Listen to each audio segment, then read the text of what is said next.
अस्सलामुअलैकुम दोस्तों, welcome back to our channel find Urdu. Mock mock का मतलब है मजाक उड़ाना, ताना देना, नकल उतारना।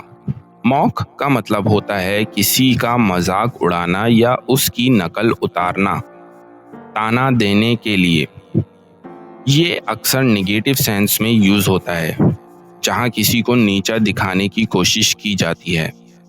इसका इस्तेमाल मॉक एग्जाम्स के लिए भी होता है, जो प्रैक्टिस टेस्ट होते हैं।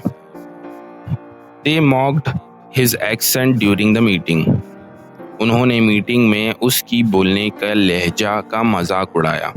तो दोस्तों, मॉक का मतलब है मजाक उड़ाना या ताना देना, लेकिन कभी कभी इसका यूज प्रैक्टिस टेस्ट के लिए भी होता है। उम्मीद है अब आपको मॉक का मतलब समझ में आ गया होगा। मिलते हैं नेक्स्ट वीडियो में। शुक्रिया।